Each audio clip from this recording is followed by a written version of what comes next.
It's Monday morning where we react to the Sunday morning news shows we watch so that you don't have to. I am Katie Halper. And I'm Aaron Maté. Good Monday morning, everybody. Thanks for being here. If you're watching us live, especially, great to have you. Remember to like the stream to help us beat algorithmic suppression. And also, our website is usefulidiotspodcast.com to support the show and get bonus content. And we released an additional episode where I spoke to two former students of Rafat al-Hariri, the assassinated Palestinian poet. So make sure you check that out. Yes. And and it's another week of Israel surpassing. I feel like every time I think they couldn't do anything worse, they do something worse. Agreed. What can you say anymore? I know. It's beyond words. Yeah. And, on this show, we try to have a little fun. We try to laugh, but it's, you can't laugh at a time like this. Really. Yeah. It's just, we're watching a genocide, and it's happening because of the critical support of the U.S. And that would be a really good time to have an adversarial media. But instead you have, as we're going to see today, a media that almost universally just does the job of parroting whatever the propaganda line is of the U.S. government to justify supporting this Israeli genocide in Gaza. So that's where we're at. But if we do laugh or make you laugh, obviously the victims of our ire, of our punchlines, are the people making this happen. So you don't have to feel guilty about laughing. Yes, let's hope. We can laugh at them a little bit. Okay, well, let's go to Meet the Press. Matt Gorman. Good Sunday morning. In just hours, there will be more urgent talks on Capitol Hill between Republicans, Democrats, and White House negotiators, as all sides aim to reach a deal to ramp up security at the border, a part of a larger package that would also... No, they're not trying to ramp up security at the border. They're trying to further militarize the border to make it even harder for asylum seekers to flee and to seek refuge in the U.S. Right. And they're doing that because Biden's desperate to prolong his proxy war in Ukraine, which is going terribly. So he needs Republicans to sign on. And that's why, after coming to power, claiming that he was going to undo all of Trump's anti-immigrant provisions and talking about how immigrants are welcome here, Biden is basically throwing all that under the bus.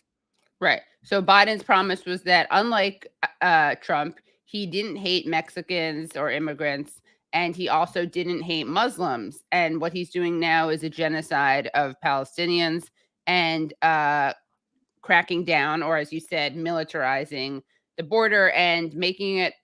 I mean, these things can have lethal consequences. Like, we've seen some of the things that have been implemented in terms of there are these terrible buoys in the water that have disgusting blades. Also, people coming in, they can die because there's not easy enough ways to get through without dying of dehydration. So this isn't just a question of keeping people out. It's also can actually kill people. Yeah. And I don't claim to have all the answers to the immigration issue. What I do know is a good place to start is to stop destabilizing countries and creating conditions that force people to flee. Right. Overthrowing governments, imposing sanctions. That's what the U.S. does all around the world, especially in what Joe Biden called the U.S. front yard, I think, or backyard. It got an upgrade from backyard, which is what it has traditionally been called by imperialists. But now it got upgraded. It's like, when you get upgraded on an airplane, except the airplane sucks no matter what. Yeah. It's unbelievable. Provide more aid to Ukraine and Israel. Bipartisan talks have zero. So Biden wants to make more people miserable in order to kill more people in Ukraine. It's a win-win, really. And Gaza too, because this package also has some Israel money. It's like all the U.S. client states get billions of dollars in more funding. Of course, most of that money goes to military-industrial complex, but and undocumented immigrants pay the cost along with the U.S. taxpayers, of course. Right. To foot the bill. So this should be called like the bloody hands bill. Sure. And just as, by the way, it was just announced that homelessness, the unhoused population in the U.S. has hit another record high. I believe it rose 12% this time. So Genocide Joe, rather than addressing things like that, focused on rearming Israel and prolonging the Ukraine proxy war. Just imagine how much of an effect this money could have if it were spent on housing. Yes. Yes. Yep. Wrote in on GOP proposals, including those that would make it more difficult to claim asylum, seek parole, and return to a Trump-era policy that could trigger mass expulsions at the border.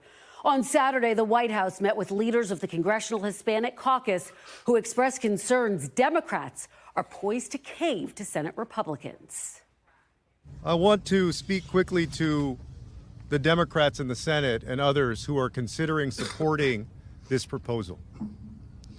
If you do so, you will be surrendering to right-wing racism, and more than that, you will be enabling it. Senate Democrats and the White House must not agree to these extreme demands. It's a sign of how far the issue of border security has shifted to the right and how politically fraught it's become for a president who on his first day in office proposed a bill overhauling the U.S. immigration system with a path to citizenship. And another challenge for the president. You know, can I just say, so we just saw Pramila Jayapal and others complaining about Biden preparing to sell them out on undocumented immigrants. And, you know, good for them for speaking up. But they help put Biden in this position because why is Biden asking for $60 billion to prolong the Ukraine war? The House voted to open a... I'm sorry. Because he's doing that because the Ukraine war is going terribly. And the reason he's even in the position to have to prolong the Ukraine war is because all these progressive Democrats, every single one of them, voted in lockstep with Biden to fund the Ukraine proxy war. They've approved more than $100 billion so far in war funding. And, you know, as we've covered on the show, there were actually diplomatic alternatives before the war began, before Russia invaded in February 2022, after it invaded when the US and UK blocked a peace deal. And rather than promote diplomacy, all these progressives lined up to give Joe Biden and his administration all the money they wanted to prolong this war. And so now Joe Biden, despite all this U.S. money, the war has gone terribly. Everyone knows that the counteroffensive failed. Biden needs to prolong this war at least until his election, the election of 2024. So now Biden is going to sell out whoever he can to keep the war going, including his own party, his own promises about immigration. This is so awful. Impeachment inquiry into him this week, citing the goal of investigating any financial links between President Biden and his son Hunter, who was recently indicted on tax charges. So far, Republicans have not provided any evidence of a crime. This marks the fourth impeachment proceeding in the last 25 years. House Speaker Mike Johnson denies the move is political. We're following the Constitution, and I've made this very clear. Remember, my background is constitutional laws. We have no choice. To fulfill our constitutional responsibility, we have to take the next step. We're not making a political decision. It's not. It's a legal decision. But 4 years ago, as former... Personally, I think if there's an impeachment inquiry to launch against Biden, I'd put at the top of the list complicity in genocide. That seems like an impeachable offense. But this guy loves that. That's the problem. That's the problem. These people are all complicit in that too. Yeah, so they give him an award for that. That's right. You know, Mike Johnson joined hands with Chuck Schumer recently at a right-wing Christian rally for Israel. Actually, it wasn't just right-wing Christians. Yeah. It was right-wing Christians interfaith. Yeah, interfaith bigotry, right? Yeah, exactly. Yeah.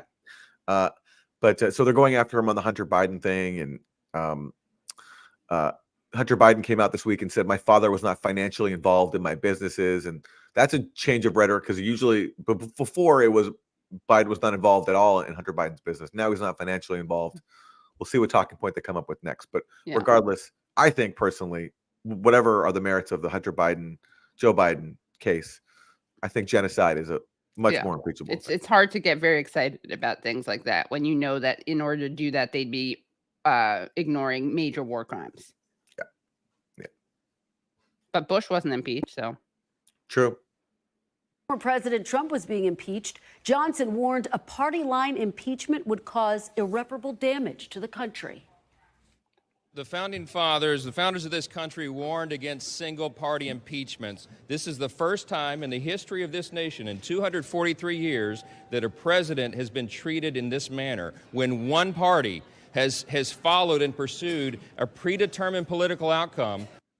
And this week, one Republican congressman was even clearer. Representatives, what are you hoping to gain from an impeachment inquiry? All I can see is Donald J. Trump 2024, baby. All right. And joining me now is Republican Senator. I like how honest he is. Yeah. Very honest. Yes. He gets my vote. Just kidding. Yeah.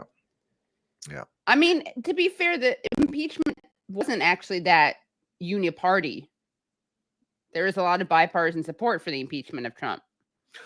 The first one, well, there's two impeachments, right? There was the one where again, shout out to progressives here, where they impeached Trump because he paused some weapon sales to Ukraine. And of course, you can't do that. We have to, as Adam Schiff said, fight Russia over there so we don't fight them here. So great job with that one, because that helped give us the Ukraine proxy war. Right. And then the second one was over January 6th. And they did get some more Republicans to join them for that one. Democrats. They did get some more Republicans to join the Democrats. Oh, right. Sorry. Right. Yes. Republicans. Yeah. Yes. Okay. Well, as we got a little preview of there, we're going to hear from the sage mind of Lindsey Graham, the guy who wants to fight Russia to the last Ukrainian, in his proud words. He actually repeated that recently after meeting with Zelensky. He said that this is great. Zelensky is still committed to fighting to the last person. So great job, Zelensky. Great job, Graham. But Lindsey Graham now all of a sudden is talking about this demand for so-called border security. And he's not just willing to stand by and fund the Israeli genocide and the Ukraine proxy war. He also wants some money to militarize the border. And he's holding firm on that, along with other Republicans. Let's start with the border negotiations. Okay. There is so much focus on that. You have been so focused on that. Can you bring us up to speed? What's the very latest? Do you think there's going to be a deal before the new year? No, I think this will go into next year. I've been talking to the people at the table. The White House got engaged 5 days ago.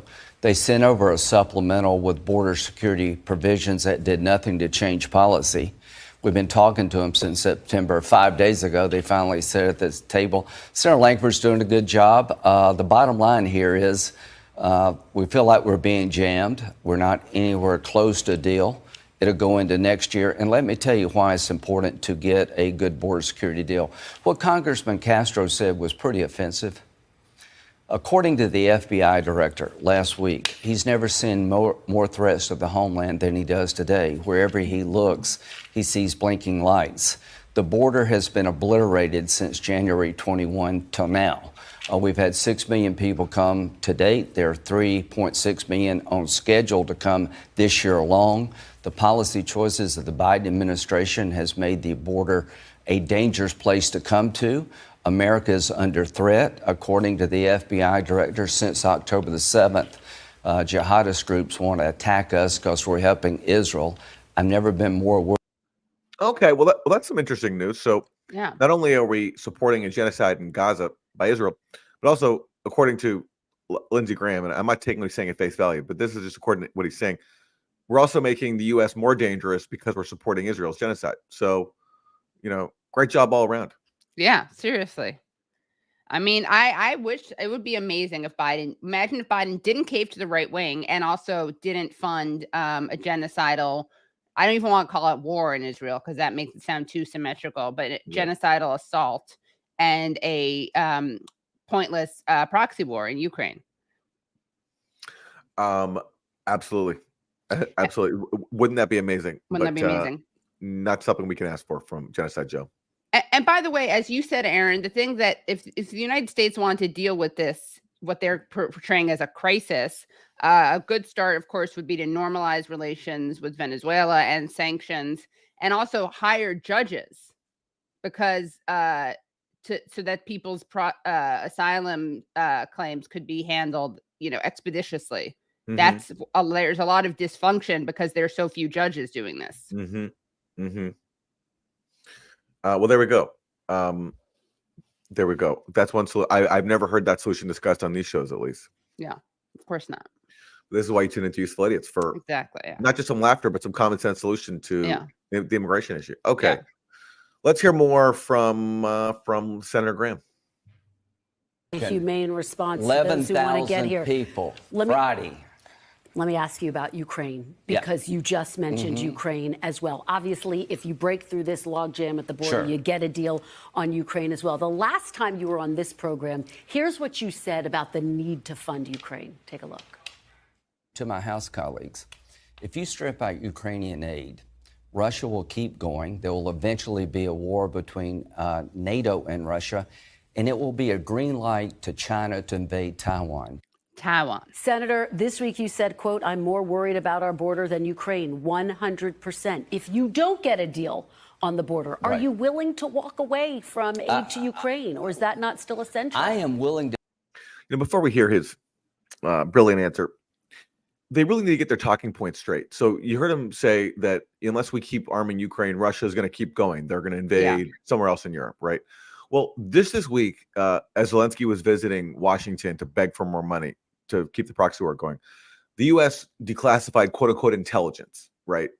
Obviously in a bid to encourage people to fund the Ukraine war. And the so-called intelligence said that Russia has lost almost 90% of its pre-war army. Okay, so the U.S. is claiming that 90% of Russia's invading force in Ukraine has been killed. So which is it? Has Russia lost almost 90% of its army, or is Russia about to conquer the rest of Europe? Because you can't have both. You can't say that Russia's lost 90% of its army. Like, they're so brittle that Ukraine, right next door to them, which is, undermatched against Russia, has killed 90% of Russian forces. You can't say that and also say that Russia's about to conquer the rest of Europe. It's one or the other. Right? Yeah, I know. Yes. But then, Aaron, make sure that you leave in the other part of why this is so dangerous, which is that in addition to it being on Russia invading all these other countries with 90% of their military gone, they're going to encourage China and Taiwan. Yeah. Hamas too, I think. I think they're now saying also Hamas would be involved in if the U.S. fails in Ukraine somehow. Exactly, yeah. To help Ukraine. The package sent over by the president was pretty. Wait, let's just rewind a little bit so we hear what her question is. House colleagues, if you strip out Ukrainian aid, Russia will keep going. There will eventually be a war between NATO and Russia, and it will be a green light to China to invade Taiwan. Senator, this week you said, quote, I'm more worried about our border than Ukraine, 100%. If you don't get a deal on the border, are you willing to walk away from aid to Ukraine, or is that not still essential? I am willing to help Ukraine. The package sent over by the president was pretty robust. The package sent over by the president to help Israel, I'm 100% for. The package sent over in September to help Taiwan, count me in. The border provisions sent over in September are a joke. October the 7th is a game changer. The FBI director said he's never seen more threats to the homeland than he does now. We're helping Israel, and jihadist groups want to hit us to punish us for helping Israel. I will not help Ukraine, Taiwan, or Israel until we secure a border that's been obliterated. You see from Mr. Castro, Congressman Castro, the attitude here. Anybody who wants to secure the border is a racist. That's BS. Well, let me just get your sense on how critical Ukraine is, though. Do you still see getting aid to Ukraine as critical to U.S. national security? Let me tell you what will happen if we pull the plug on Ukraine. Putin will keep going. We'll be in a war with NATO. China will see that as a green light to go into Taiwan. It would be a national security nightmare for Europe. If you don't help Israel destroy Hamas, if Hamas is still standing when this is over, God help us all. I get everything. Now, where are the same people lecturing me about Ukraine on our border? Our border is a national security nightmare. They chose bad policies. It's bit them in the ass, and we're not going to continue these stupid policies. We're going to change them. Very quick. Wow, them's fighting words. Bit him in the ass. Lindsey.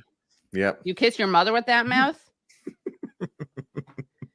I mean, it just speaks to the absolute hypocrisy, because if stopping Putin in his tracks is an existential priority because it's going to stop China from going to Taiwan, and it's going to stop Hamas from, I don't know what, doing its next thing. I mean, it makes no sense, but it's going to embolden Hamas. Then you would vote for it even without the border. Absolutely. But like just by his logic, right? Absolutely. Yeah, but exactly. And this underscores it's not about any of the things he's warning about. It's just about hegemony and militarizing every corner of the earth, including the U.S. border. And these neocons just they can't stop. Like once they get one thing going, they just have to keep going. Like they're projecting in terms of the message this would send to China or Hamas. It's like it's actually them. They just want to militarize everything, right? Exert hegemony everywhere, make life miserable for suffering people everywhere. And that's why they can't stop. And basically, they've taken the domino theory argument of the Vietnam War, that unless we destroy Vietnam, communism will infect other parts of Asia and then go on to Europe and everywhere. It's basically, it's the same thing now. It's like they can't come up with anything new. And again, I blame personally the progressives who joined Lindsey Graham and every other neocon to fund this Ukraine proxy war to begin with, because now they're in a position where they have to keep it going because they don't want to admit defeat.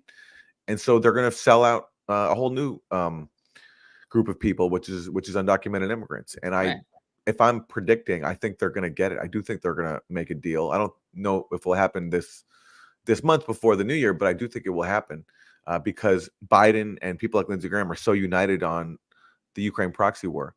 And it's progressives who gave them that opportunity by joining with Biden to begin with in voting for Ukraine war funding. Yeah, and maybe it's a good sign that the proxy war is bad morally. It's probably a good sign, dear progressives, if the same people who want that to happen also want the genocide in Palestine and also want border militarization. Yes, exactly. And another thing too is like neocons, they don't have any strategy. They're not really driven by any real interest except for dominance and hegemony and also feeling tough. So because they're suffering a defeat in Ukraine, they're going to want to have a win, quote unquote, elsewhere. And I do believe they're taking it out now on the people of Gaza, like just to be able to look tough, to assert what's called U.S. credibility, which is like no different than a mafia don killing people to assert their credibility, to make people scared of them. They're going to, make sure that Israel has all the weapons that it wants, so we show everybody who's boss. I also think that's a factor here too. Yeah.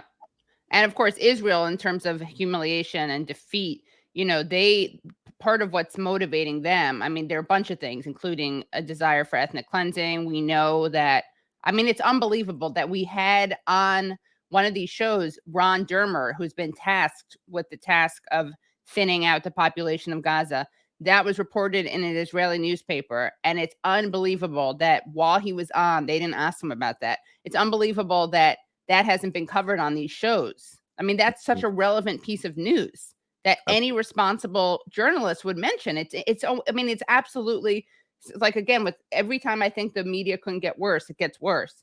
And but another thing is that they feel so humiliated by October 7th. These people who they describe as human animals somehow were able to get past them. And so you see this, this just disgusting vengeance that Israel is imposing. And we'll get into this more later, but over the weekend, I think it was Friday, they killed yet another journalist. It's up to 90 something. So this is genocide. And this journalist that they killed, they shot him. And then I don't remember if they shot him or if it was a strike, but they prevented the ambulances and medics from getting to him.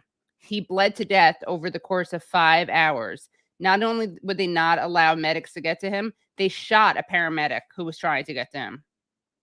And yet you see Israel defenders. I mean, there's literally nothing Israel could do that will shake people's support for them. Yeah. They even just killed 3 Israeli hostages who are waving white flags. And they killed them because they thought they were Palestinian civilians. And so, Palestinian civilians waving white flags under Israeli operative rules, sure, they can be killed. But the problem is, in this case, they killed Israeli hostages. Right. And has that led to any shift in Israeli strategy, tactics? No, because they're just ghouls. And you should see the excuses people are making. Someone's like, well, they make women wear hijabs. So, which wasn't even relevant because they didn't kill any women, but they were basically saying, don't blame them. You know, Bethany Mandel said that. It's like, don't blame them. They just thought that they were killing Palestinian civilians. Can't be mad at them. Yes. And, you know, someone pointed this out on Twitter, but, you know, the only reason that we even know that they killed these hostages is because one of them had like red hair. And probably if they had just killed those other two, they wouldn't even like blinked because they would have thought that they were Palestinian. Because you know, so many like they look Palestinian. So many Palestinians look Israeli. Israelis look Palestinian. And yeah, it's just it's unbelievable. Yeah. Okay, back to Lindsey. Do you think what is under discussion right now in the Senate can get through the House, where they're asking for some even tougher measures? If we make asylum really asylum, if we enforce international law and stop blanket parole, yes, I think it will. You hear that? He wants to enforce international law. That's crazy. What a wonderful idea, Lindsey. Unfortunately, not in Israel, where the U.S. and Israel are violating every international law in the book by committing a genocide. He just wants to enforce what he says is international law at the U.S. border, which, of course, he doesn't want to do because I don't think international law allows you to, like, you know, deny people asylum and cage people in dungeons, which is the U.S. immigration policy. Disgusting. Get through. There will be some people in the House who never vote for your Ukraine package, but if you have real border security, and I'm not asking for H.R. 2, I've been doing this for 20 years. I know what works and what doesn't. They have made policy choices to obliterate the border. They need to reverse these policy choices. Yes, the package can get through the House if it has real border security. Let's talk about Israel, which obviously is also a piece of this. Another week of just devastating headlines out of the Middle East, including revelations that 3 hostages were killed by IDF soldiers. National Security Advisor Jake Sullivan was in the region this week. His message, the White House's message, is Israel needs to do more to protect civilian lives. Do you agree with how the Biden administration is handling this moment and this crisis? Jake Sullivan stood next to the Israeli defense minister, who said basically, whatever the Biden administration is saying out loud doesn't matter. We're going to continue this genocide for months, and you're going to keep giving us weapons. And Jake Sullivan just stood there and nodded and took it and went home. Yeah, they're such cocks. Yeah. Israel cocks, yeah. Generally speaking, yes. And the Biden administration went to Saudi Arabia. The idea of normalizing relationship between Saudi and Israel is still the big prize. I think the attack of October 7th was orchestrated to stop a march toward normalization. Iran's biggest fear if the Arabs reconcile with the Israelis. So give Israel the time and space to destroy Hamas. That's non-negotiable. But we need to be thinking about the day after. Is Israel doing enough to limit civilian deaths, though, Senator? I would hope they could do more, but here's the problem. Hamas is under schools or under hospitals, but let's talk about the day after. The Biden administration is trying to revive. They're actually not under hospitals. Right. Remember when we were told that Hamas had a command and control headquarters at Al-Shifa Hospital? What happened to that claim? Everyone just forgot about it because it was shown to be a lie. So now they're just moving on to the next one to justify killing all these civilians. Right. And you know what? Even if they were under there, that doesn't justify bombing them while people are in them. Absolutely. Absolutely. That, you know, they keep saying there are 2 problems with that statement. One is that there's no evidence of it. And 2, that doesn't make it okay. In fact, like that's what, you know, we interviewed Craig McIver this week. And one of the things that he said when I interviewed him was something like, you know, this is what like you see in movies where someone's in a school. And so it's a big thing. What you can't bomb them. You can't shoot them out because you're going to kill all the kids in the school. But like that requires the people who are supposed to take out the terrorists to have a shred of morality or see human lives as sacred or just having any sanctity whatsoever. And when you see when you're Israel and you're talking about Palestinians, I mean, as Gideon Levy said in our show, the Israeli journalist, Israelis couldn't live with the occupation if they didn't have a built-in dehumanization of Palestinians. Absolutely. Absolutely. Israel doesn't have the right to fire a single bullet into Gaza. There's that too. Right. Not one bullet, just All they have is the obligation and the occupation, period. Right. Okay, well, should we hear a little more of this clip of Lindsey? Sure. Yes. Sorry, guys. The normalization efforts, and I think they're right to do so. If you want to really hurt Iran long term, don't let them get away with destroying efforts to reconcile between Israel and Saudi Arabia. But think that's possible? Saudi Arabia on board with that? Yeah, I do. Here's what's changed. By the way, that claim is a little question. Hard-hitting question. Yeah. Is that possible? Is that possible? Is that possible? But the claim that this is about stopping normalization, this was this had been planned with a lot of time. Mm-hmm. You know, it wasn't planned. Maybe they wanted it to coincide with this, but this was planned way before that was going to happen. So I think that theory is not very sound. Absolutely. That's a great point because, you know, long before there's any talk about Saudi Arabia normalizing with Israel, there was an Israeli military occupation and siege of Gaza. Right. And that's what people in Gaza are trying to stop.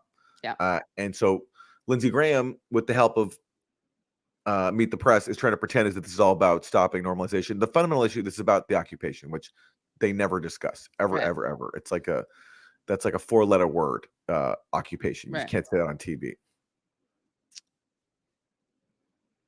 After October the 7th, Israel will demand security buffers they've never demanded before because they can't afford another October the 7th. And to my friends in Israel, you do whatever you think is best for the state of Israel, but I can tell you, Saudi Arabia and other Arab countries cannot normalize with Israel if they're having been seen as throwing the Palestinians under the bus. We have two choices: continue the death spiral or use October 7th as a catalyst for change. I think the Arabs are going to demand some form of two-state solution to recognize Israel. I think Israel's going to demand security buffers different than before, and they need to make those demands. I don't know how this ends. Well, Netanyahu just said there will never be a Palestinian state, and he took pride actually in saying he prevented one. We're going to get to that next, Yeah. And of course, it's Israel that's refused to ever allow a Palestinian state because they're occupiers. They just want to steal as much land as they can. It's interesting, though. Here he is. He can't be seen as at all telling Israel. He says they can do whatever they need to do, but I think the Arabs are going to get mad at you. Yeah. Okay, let's move on to a NBC News correspondent speaking about how the proxy war in Ukraine is going. Courtney Cube. And remember, we just got the news from U.S. Intel that Russia has lost almost 90% of its pre-war army. It's a lot of Russians killed, but yet somehow Ukraine will lose this war unless we fund it with another $60 billion. Talk about this potential deal because Ukraine is a big piece of it. I talked to Senator Lindsey Graham about it. President Zelensky was here trying to make the case. I mean, how desperately do they need this aid? Give us the reality check and what came from that visit. They need it. I mean, in a word, they cannot win the war without this continued aid. There have been some small tactical gains, even just this week, actually. We saw that the Ukrainians were able to push into an area in the east of the Dnipro River. That'll give them the ability to bring supplies, equipment across the river throughout the winter. Small, hard-fought, costly tactical gains, but it will take many of those before we really see any kind of a breakthrough here. And the reality is the U.S. has been giving them $44 billion in aid and equipment since the invasion, and we're still seeing a war of inches at this point. And it's been a very difficult realization, but we're even starting to see some wavering support among senior military officials. Publicly, absolutely not. They are still all in for Ukraine. Absolutely. Privately, they are starting to talk about the fact that this is a stalemated war. And even with this extensive amount of support that the U.S. has been giving them, they still are not seeing any major breakthroughs. Who could have predicted that? Who could have predicted that? Yeah. Well, if you watch this show, you would have heard about this. Right. We're not military geniuses, but we have our eyes open. It's pretty obvious that this was never going to work. And, you know, they talk about senior military leaders. They're starting to realize that Ukraine is not doing well. Mark Milley, who was the top U.S. military officer in the U.S. more than 1 year ago, last month in November 2022, he said this war is at a stalemate. There should be negotiations. And because we were consumed by proxy war fever, he was ignored. and Democrats, the progressives who called, remember when progressives put out a letter saying we should have diplomacy? God, so embarrassing. They retracted their letter. So that was the mood a year ago. That then led to this counteroffensive by Ukraine, which was a massive failure. And now they're saying Ukraine's going to lose the war, as we just heard, unless we give them another $60 billion. And amazingly, and here is the headline. This is what the U.S. is also saying. Russia has lost almost 90% of its pre-war army, U.S. intelligence says. So on the one hand, Ukraine is losing, and if we don't give them more money, they're done. But also, Russia has lost almost 90% of its pre-war army. So they really have to pick a narrative here. Right. Which one is it? Also, it's an existential threat that's going to lead to, that's going to embolden Hamas and China and Taiwan, or it's something that we don't have to fund unless we get the border militarization funded. Just another contradiction. Okay, well, don't worry, guys. We're going to bring you show fave Oksana Markarova, Ukrainian ambassador to the U.S. Let's hear what she has to say. President Biden said Congress is about to give Vladimir Putin the best Christmas present he could get. How urgent is it that this funding be approved this year? Well, time is of the essence, and time is already running out. Wait a second. I don't recognize her. She's not wearing yellow and blue. Wow. Yes, you're right. That's right. Things have really soured. Yeah. If they're not wearing the yellow and blue. And remember, she used to be on the show every single week because back when the Ukraine proxy war was a thing, but Gaza has kind of displaced all that. So now Ukraine's competing for attention with another U.S. client state, which is Israel. And they're just hoping for more money. Maybe she was like, guys, I won't draw too much attention to this. I won't wear yellow and blue. Just let me back on. Could have been. Out because, as you know, we already do not have any programs of support except for some presidential drawdown package, but nothing in the budget support, nothing in humanitarian or energy support. It's great that we have prepared thanks to the big support from the U.S. And you see already all these attacks on Kyiv, on other places in Ukraine. They're very similar to last year, but this year they were not able to cause blackouts for a long time. And that's all because we together worked so much and because American people helped us to prepare for this. And it's so much cheaper to prevent it rather than to repair it. But we really are counting on our friends and partners here. And, I believe in Christmas miracles. I really hope that, this Christmas will show that we, all civilized people, all people who believe in freedom, that we can stay the course much better than autocrats because they are uniting. The real Christmas miracle here would be for defense contractors who would gain, tens of billions of dollars in more funding because that's who the most of this money goes to.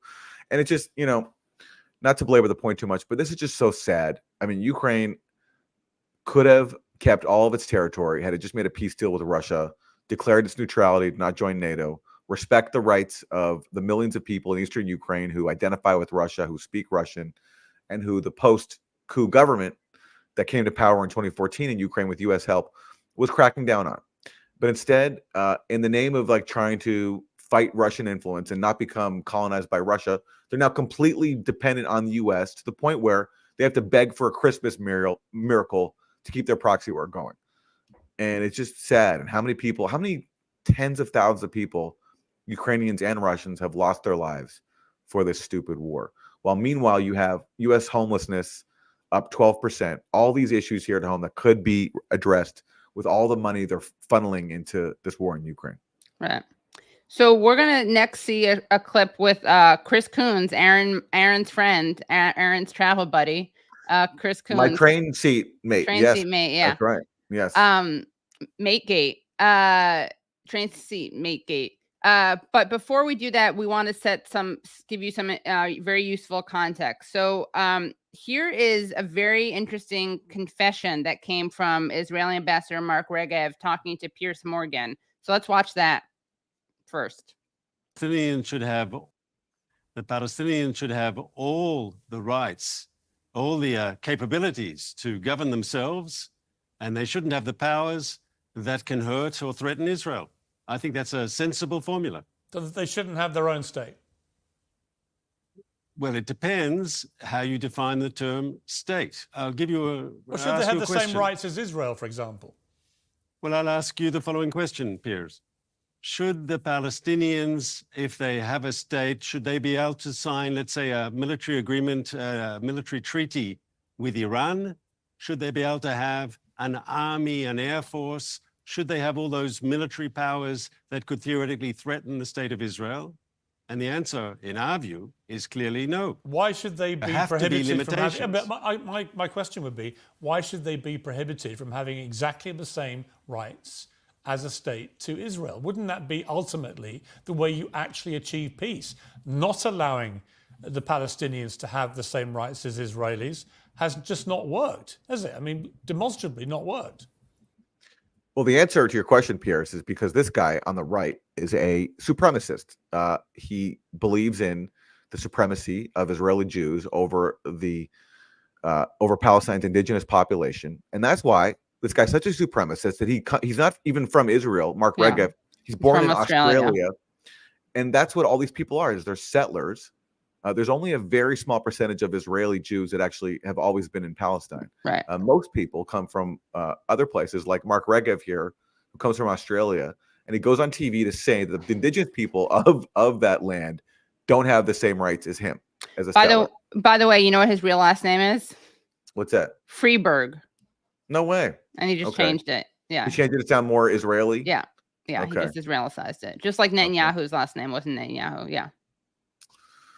All right, let's hear. This is Rich. On the contrary, if this is going to work, it has to be based on realism. We can't base peace on assumptions that just aren't founded on reality. And Yitzhak Rabin, the Prime Minister of Israel, who wanted to make peace with the Palestinians, who was the Prime Minister at the time of the signing of the Oslo Accords, he gave a speech, and he was very clear. He said that the Palestinians will have less than a state. Yitzhak Rabin said, the man who was shot for his efforts to move forward on the peace process. He said that the future Palestinian areas will have to be demilitarized. He said that Jordan Valley, that area on the eastern edge of the Palestinian territories, would have to remain under Israeli control. The idea that a Palestinian area will have to be demilitarized in any future settlement, that's common sense. So this is amazing because not only is he saying they can't have there can't be a two-state solution. He's basically saying that guy who's considered, you know, the most left-wing prime minister Israel has had, he actually wasn't offering a real two-state solution either. And that just debunks the claim that Zionists always love to trot out, including liberal Zionists, which is that, you know, it's the Arabs. They never wanted a state. The Palestinians are the Arabs never wanted a two-state solution. They always walked away from these offers. Israel was ready. Well, this is pretty indicting and pretty telling, this revelation, which isn't a revelation to people who are critical of Zionism, but it's a revelation to people when you hear it coming from a Zionist Israeli ambassador. Absolutely. And so the common narrative is that Rabin was killed by an Israeli extremist because he was going to make peace with the Palestinians and allow a Palestinian state. No. He was never going to allow that, and that's why. And so Mark Regev there is being accurate in saying the Palestinians said that Rabin said we give them less than a state. Right. But the problem is the Israeli right is so extreme that even Rabin's Bantustan colonial solution was too conciliatory. Right. So they killed Rabin anyway for that. Which, by the way, Netanyahu, who is the current Israeli prime minister, was egging on because Netanyahu at the time was accusing Rabin of being a traitor because Rabin was going to basically give Palestinians a few areas of the occupied West Bank and call that a state, even though he also said that was going to be less than a state. So that's how extreme Israeli society is. It's refreshing to have an Israeli spokesperson admit it, that they never would give Palestinians something even approaching their minimal rights, which is a state in 22% of historic Palestine. Already, that's a huge compromise for Palestinians to accept a state in the West Bank and Gaza, which their leadership did. But the Israeli leadership is so extreme across the spectrum, from Netanyahu to Rabin, that they wouldn't even allow that. It really is a sick society. I mean, I'll get canceled for saying this, but how could it not be?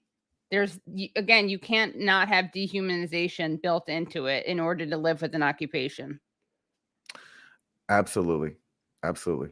Like the best thing for Israelis would be to dissolve their own government and to end their consumption with supremacy. Yeah. Because it's corrupting their souls. Yeah. It's endangering themselves, their own security, not to mention, of course, the indigenous people of that land in the West Bank and Gaza. But and endangering Jews like us, who have nothing to do with it and oppose it. But I feel like we have to keep telling the world that, because Israel claims to act in the name of Jews. 100%. 100%. Where are we on likes, by the way, Wilson? Or someone tell me where we're on likes, in case Wilson may have gone to the bathroom or something. Never, Katie. I see 984. Oh my God. All right. I'm not sorry, guys. I'm waiting till we get to 1,000. This is pathetic. We bring you this show every week. I think it's a pretty good show, if I do say so myself. And come on, guys. That's not even half. I'm not even asking for half. I should ask for half.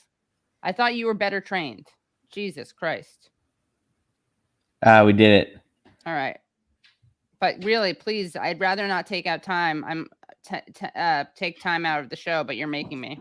As we said the other week, Useful Idiots just hit 100K, and now it's suddenly at 105K. So I think the likes and stuff like that are really beating the algorithm. So thank you, everyone, for it.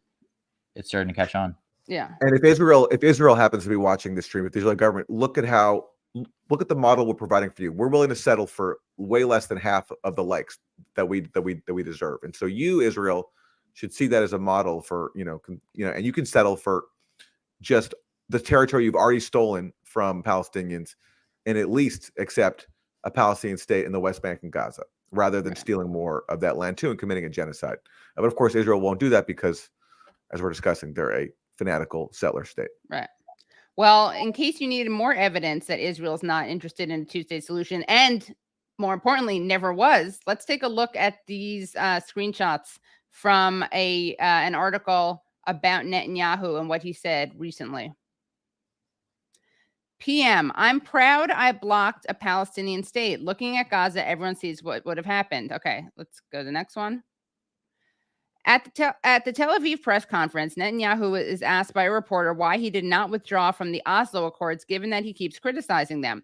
I inherited the Oslo Accords, he says. The decision to bring the PLO from Tunis and plant it in the heart of Judea and Samaria, West Bank, and in Gaza was a decision made and implemented before I became prime minister. I thought it was a terrible mistake, and I still do. Turning on the reporter, he says, you and your journalist friends have been blaming me for almost 30 years for putting the brakes on the Oslo Accords and preventing the Palestinian state. That's true, he says. Next. I'm proud that I prevented the establishment of a Palestinian state, because today everybody understands what that Palestine state could have been now that we've seen the little Palestinian state in Gaza. Everyone understands what would have happened if we capitulated to international pressures and enabled a state like that in Judea and Samaria, surrounding Jerusalem and on the outskirts of Tel Aviv. So this also links well to the fact that we know that Ariel Sharon, when they pulled out, they didn't pull out of Gaza. They pulled some settlers out, but they remained occupiers of Gaza. They control everything that goes into Gaza by land, by sea, and we know that they actually wanted to deform that area, to restrict it, to turn it into an open air prison, open air concentration camp, because they want to be able to point to that and say, look how dysfunctional these people are. And that's why we can't give them a state. Yeah, well, and they also wanted to sever the connection between Gaza and the West Bank. That too, and prevent a Palestinian state. Dov Weisglass, who was an advisor to Ariel Sharon during that so-called disengagement, he called the disengagement formaldehyde for the peace process. Right, exactly. That it would prevent the establishment of a Palestinian state. So that was the goal. And now Netanyahu turns around and cites Gaza as the reason why they can't have a state.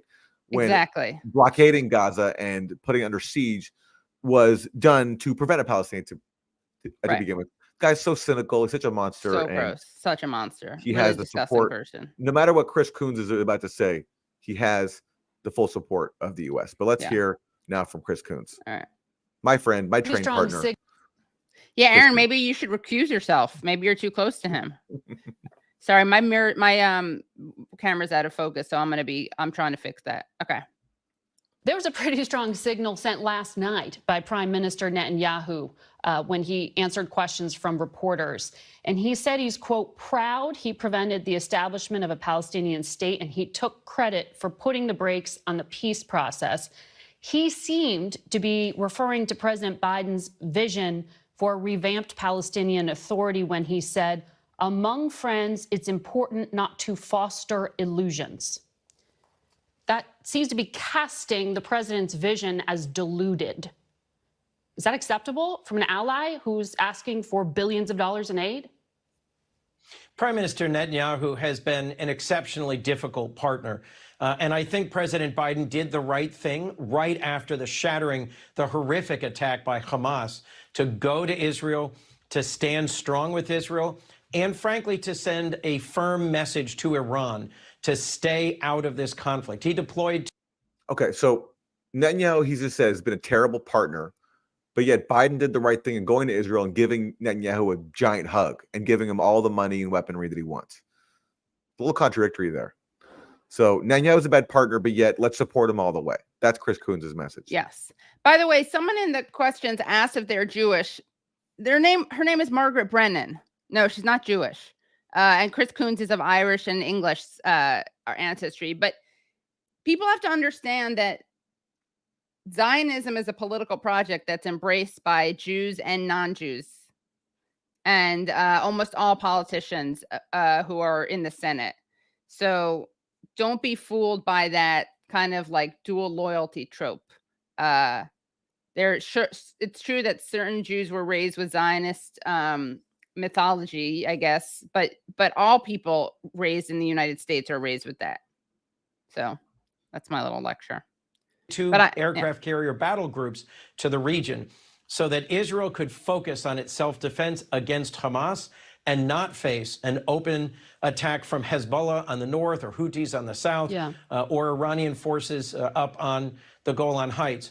What has been a real challenge is the big gap between most of us in Congress and the president, who believe a two-state solution is the only way forward, and Prime Minister Netanyahu, who has done everything he can to undermine a positive vision for peace for Israel. And that's why I'll continue to give Netanyahu all the support he needs, because I'm so angry with him for what they're really mad about is that Netanyahu was honest. He said, yeah, I prevented a Palestine state. Right. We never wanted that. The U.S. doesn't like that because in order to keep the occupation going, you're supposed to pay lip service to this vision in the distance of a Palestinian state. Right. Like, that's how they always talk about it. George W. Bush had a vision of a Palestinian state. Biden has a vision. It's like somewhere off in the distance, which means you're always striving towards it. You're never actually achieving it. Because if the U.S. really wanted an actual Palestinian state, all they would say to Israel is, we're cutting you off. We're not giving you any more money. We're not giving you any more diplomatic cover unless you withdraw from the occupied territories, respect international law, remove all your settlers that you've placed there since 1967, and that would be it. That would do the job, because Israel cannot continue to do what it's doing without U.S. support. So this dumb game of pretending as if Netanyahu is like an obstacle is silly, because the U.S. is just as much of an obstacle as Netanyahu is. Exactly. Like this narrative of, but for Netanyahu, there'd be peace. Yeah. Also, it's important to remember that the idea, I just lost my train of thought. Sorry. Okay. We can go back to it. All right. Well, maybe Chris Coons will inspire you, Katie, because we'll fresh it. Yeah. We have more from him. Speaking of conditions on U.S. support for Israel, this is what he has to say. Undermine a positive vision for peace for Israel.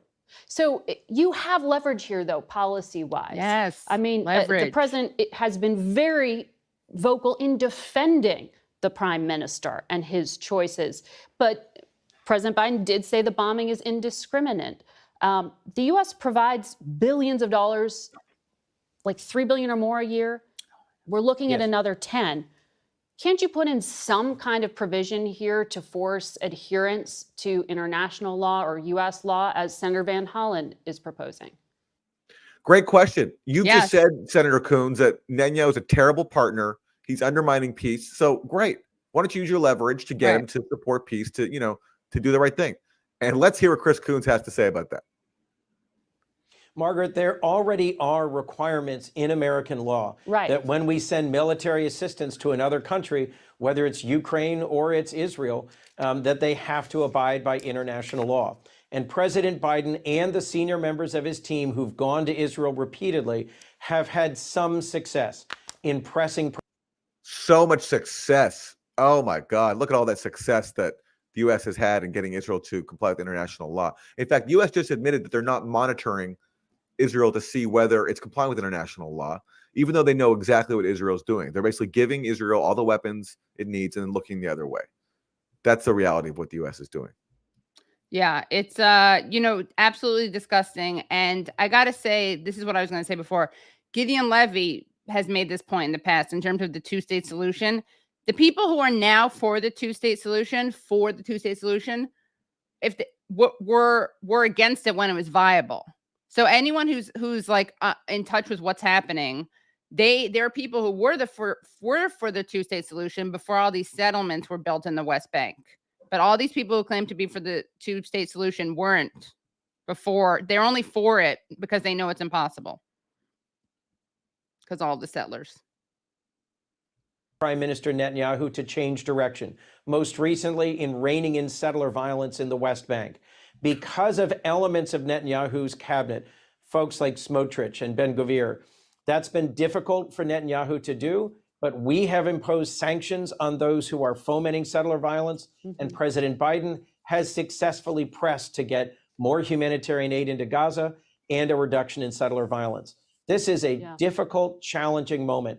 And I know you're going to move on to some positive news about our economy, about other things we're getting done in Washington. But I am so grateful that in this moment, a seasoned and capable leader like President Biden is the one at the helm in the midst of all these challenging crises in our world. I mean, you know what they're doing right now in the West Bank? They're having the soldiers, Israeli military is going from house to house, beating the shit out of people, dragging them upstairs, downstairs, and refusing to let ambulances get to them. That's what they're doing right now as we speak. Yeah, I mean, the notion of bragging about how the U.S. has had success in reigning in Israel, it's just as we're watching a genocide unfold before our eyes. Human Rights Watch has just accused Israel of using starvation as a weapon. You had that killing of the Al Jazeera journalist who bled to death, attacks on a hospital, another attack on a hospital recently. People bulldozers in front of a hospital. Yeah, burying people. I mean, and then he points to the fact the U.S. put some sanctions on a couple of extreme West Bank settlers, while, as you point out, Israel continues to carry out attacks on Palestinians in the West Bank, not to mention, of course, the genocide in Gaza. And then a sniper takes out a mother and her daughter in a church. In Gaza, yes. In Gaza, yeah. Sorry, back to Gaza, yeah. And of course, the 3 hostages, which again, we wouldn't be hearing about if they weren't hostages, but they shoot indiscriminately at Palestinians all the time. Yeah, it's disgusting. Well, if I ever run into Senator Coons on the train again, I'll have to ask him about this stance because that was not a convincing answer. They didn't charge you, did they, when they kicked you off and made you take another train? Did they give you a free ticket? That was on the House. Okay, that was good. on the House. Yes, very nice of him. Or else you could have sued. Yeah, well, yeah. Okay, let's turn to another senator, Chris Van Hollen, who's been more critical of U.S. support for Israel. What has he really done about it? Not much, but talking points are online. Yeah. We also heard him this week in a closed event, but say that Israel was doing indiscriminate bombing, and this was risking them losing support. That's not a phrase that I've heard others in administration repeat or him repeat. Is that what Israel has been doing? Because indiscriminate bombing, depending on how you define it, is potentially a war crime. You think? Yeah, we just heard Chris Coons, kissing Biden's feet, what a wonderful leader he is, how lucky we are that he's leading us in this moment. But he's prone to make gaffes. He's prone to blurt things out, like the truth. Sometimes. He sort of lies also, but yeah, exactly. He lies through his teeth all the time. Like he just recently Was it the third time, Katie? The third time, yeah, that he saw the beheaded babies. Yeah, he supposedly beheaded babies. So the third time he made that lie, but also sometimes he blurts out the truth. And so privately, he said this week that Israel's carrying out indiscriminate bombing, which is a war crime. That's like what a war crime is: indiscriminate bombing of a civilian area. And so he blurted that out. That was a gaffe. Now the White House has to deal with that.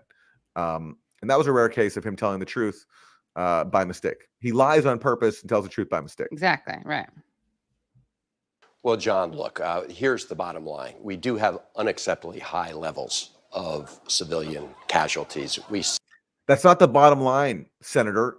He just asked you, is Israel bombing indiscriminately? Do you agree with what Biden blurted out? And even this critic of Israel in the Senate can't even give a straight answer. So that's not the bottom line. That's an evasive answer.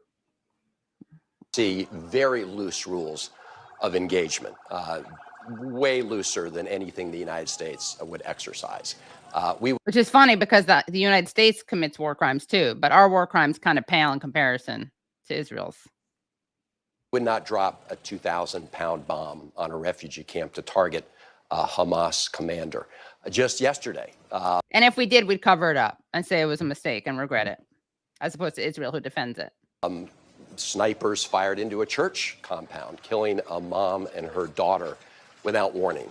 So it is very... Which the Pope condemned, by the way. So good on the Pope. He's been good on this. Very important because the United States is not a bystander to this. We are a big supplier, of course, of military assistance to Israel.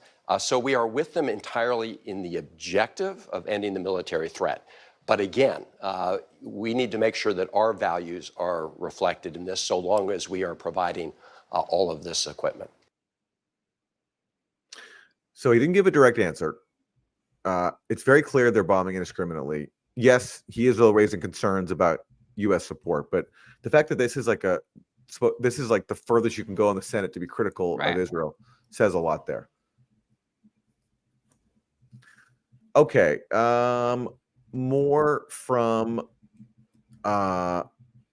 Senator Van Hollen, because we have the situation now where the U.S. might now go to war again in Yemen, because in Yemen, the group called here the Houthis, but really their real name is Ansar Allah. They have blocked Israeli ships. They've even fired some missiles in solidarity with Gaza. And so now there's talk about the U.S. Resuming its previous role of backing atrocities there. The U.S. armed Saudi Arabia in attacking Yemen. And now there's some talk about the U.S. Even directly engaging with Ansar Allah inside of Yemen. So maybe one possible additional military front for the U.S. So here's Senator Van Hollen talking about that. Defense Secretary Austin is on his way to Israel. We see that overnight, U.S. and British forces shot down more than a dozen drones over the Red Sea, drones that were, sent by the Houthis, which are supported by the Iranians. How worried are you that this is about to escalate? And actually, should it escalate in terms of the United States actually attacking these Houthi positions in Yemen? Why would you ask that? Should it? Are you that war hungry? Yes. You're so excited. Yeah. Should we have another war? Yeah. Yeah. Is there room for just like one more war? Yeah, just one more. Yeah. Now that you got your foot in the door. Yeah. Yeah. Well, I worry a lot about escalation, both in the Red Sea area with the Houthis, and as you say, we've shot down their drones. We also have to keep an eye on the northern front with Hezbollah. This is why President Biden sent 2 aircraft carriers groups to the region to prevent that kind of escalation, to send a message to Iran, to Hezbollah and others. So look, I think that only in the U.S. can you say that sending military aircraft carriers to the Middle East is a way to prevent escalation. Right. So sending military forces is preventing escalation. How about not sending any military at all, withdrawing all your troops? That's actually a way to prevent escalation. Or not emboldening Israel to do what it's doing. Absolutely. Yeah. Absolutely. Administration has been smart in terms of how it's responded to those attacks, but clearly the risk of an American being killed in the process is high, and that would obviously create big response from the United States. There have been reports, and certainly there have also been calls for the United States to take that proactive action and not just shoot the drones as they're on their way towards potentially our warships, but to go after the Houthis in Yemen. Again, this is an Iranian-backed group. Oh my God. Could you be more excited about this? We get it. Why don't you just instead of asking questions, just tell them what to do. Tell them what you want the U.S. government to do. Remind us that it's Iranian-backed. I love the language they use. Like, this would be a proactive action to directly bomb Yemen. That's proactive. Yeah. He just wants them to live. He wants, Van Hollen to live his best life. Be proactive, not be reactive. Carpe diem. Grab life by the balls. It is consistently sending, attacking U.S. positions in the region. I mean, should the United States take them out? Well, there are also reports. So basically, Jonathan Karl is saying, I already asked you once if we should go to war with Yemen. You didn't give me the answer I want. I'm going to ask you again. Yeah, I'm going to give you another chance. Yeah, I'm going to ask you one more time. Can we go to war with Yemen? Because why not? Why not? Let's see where it is. This is journalism, that's everybody. Exactly what Iran would like to see happen. There are also reports that that's what Putin would like to see happen. Because have the United States get bogged down in the Red Sea, and that means that we get distracted. But to answer your question, as Nancy Pelosi once said, all roads lead to Putin. Yeah, all roads lead to Putin, including somehow a conflict with Yemen and the Red Sea. ARLTP. And clearly, I mean, if U.S. forces are killed, you're going to get a big response from the United States. Why doesn't Jonathan Karl go volunteer to fight the Houthis? Yeah. Why doesn't he go out there and do it? That's a good idea. We're not going to see it. These people, it's unbelievable. It's really unbelievable. All right. Well, should we wrap it up? That's our last clip, isn't it? Oh, we do. I guess we should play this next one, right? So we can leave people on an educated note, since we don't want to leave them on a war propaganda note. Okay. So yeah. This is every now and then on Face the Nation, they get in some actual information. I think Margaret Brennan is the best of all the Sunday morning people.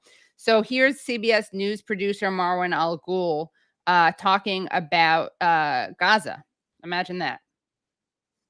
Here at this point, I am here at this point between Rafah and Khan Younis city behind me. I can hear fire exchange and bombing on this city, which is the main target for the Israeli troops.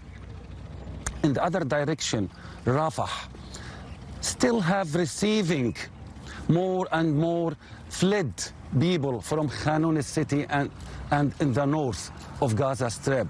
This city, it's crowded of millions of new displaced people in this city. If I want to talk about journalists were gathering near Kuwaiti hospitals. They fixed some tents for them and for their families. They're not even tents. I mean, they're just some plastic and some pieces of wood that we put together, trying to create what looks like a tent, something to protect us from the cold, even though they don't. 2 days ago, the press family lost one of the most well-known cameraman, Samir Abu Dakka from Al Jazeera news channel. Here I'm again hearing bombing in Khan Younis city behind me. Marwan Al-Ghul reporting from Gaza. And, they didn't give them the time to explain what happened, but this cameraman from Al Jazeera, as you mentioned before, Katie, he was shot while covering an attack on a school. Israeli attack on a school, and the Israelis let him bleed to death, blocked the ambulances, so he bled to death. And shot a paramedic trying to get him. Shot and killed a paramedic trying to get to him. Yeah. And the other journalist who was with him was injured. This is a journalist who people may remember. I'm sorry, his name escapes me, but he was reporting in real time as his family was wiped out. Yeah, that's Wael Dadu, who is Al Jazeera's bureau chief in Gaza. His wife, daughter, son, and grandchild were killed in a previous Israeli attack. He survived, and then he was wounded in this latest attack. He was able to get out and get help, get treated, but he had to leave behind his cameraman, Samer Abu Daka, who bled to death. And imagine how many people in Gaza have similar kinds of stories. It's just, and we just don't hear about it. It's just unimaginable. It's unimaginable that they are targeting journalists. They're targeting medical professionals. In this one incident, they killed a paramedic trying to reach him. That they not let him bleed to death. They made him bleed to death. Yep. And also, there was a press conference of doctors and medical professionals, and Israelis opened fire on that. There is no person who's safe there. Rafat Al-Arir, the late Rafat Al-Arir, who we interviewed, and I wish we had had more time with him, and I wish the world had more time with him. I remember when we were interviewing him, we could hear some bombs in the background, and he also said, we're like fish in a barrel, and that's exactly what Palestinians are like. Totally exposed with nowhere to go, with no help from the United States, as the Israelis murder them in the most gruesome ways. There's nothing they haven't done yet, the Israelis. There's no line they haven't crossed. There truly are no red lines for Israel or for the US for Israel to not cross. It is just absolutely disgusting. And if you think about it, I mean, I don't know what to do just on a personal level. If you think about it, you can't relax. Like your stomach gets into knots. I saw a really sweet, heartbreaking video of a boy carrying his little dog out of the rubble. And it was, it's so nice that that boy survived and his dog survived. But like they could be killed tonight. We see all these people who are like, oh, remember we covered this kid because she lost her leg and she lost all of her family. Well, now she was killed. Like you can't even have there's no potential for a victory. Not a victory. That's the wrong word, but you can't ever feel any sense of relief, even when someone escapes something, because they could be killed 5 minutes later. Yeah. It's so true. It's so true. I remember, every day I would basically check Rafat's Twitter account to see if he was still alive. And I do that with the people in Gaza that I know that are still alive. They're still there. And it's so surreal to be in that situation. Of course, you just can't imagine what they're going through. Yeah. And it's all happening with our support. Right. Could not happen without the U.S., without Genocide Joe's backing. And the people who will survive will have such PTSD. Yeah. It's unforgivable. Beyond words. It's beyond words. Yeah. Well, listen, we've come to the end of the show. Thank you so much for staying with us. Thank you. You can always, again, go to usefulidiots.podcast.com to support the show and get bonus content. Katie, anything you want to plug for the Katie Halper Show this week? Oh, yeah. I'm having the filmmakers of Israelism, which is a film about the Zionism in the U.S. and also Saeed Erekat, the great, am I getting his last name right? Yeah, it is right there. Okay. The great journalist who is always a thorn in the side of the State Department, the Palestinian journalist who actually asks probing questions. Yes. That sounds great. Yeah, I've heard this film, Israelism, is really, really good. Yeah. It's gotten great reviews. I can't wait to see it. And it's censored all the time. Sure. Yeah. And also we're going to have a really great guest on this week. We won't give away who it is, but as we really always do. I mean, that's always do. Yeah. That's Useful Idiots guarantee. Yeah, exactly. Yes. Yes. All right. Thanks so much for joining us, everybody. We'll see you next time. Great. Thanks, everyone.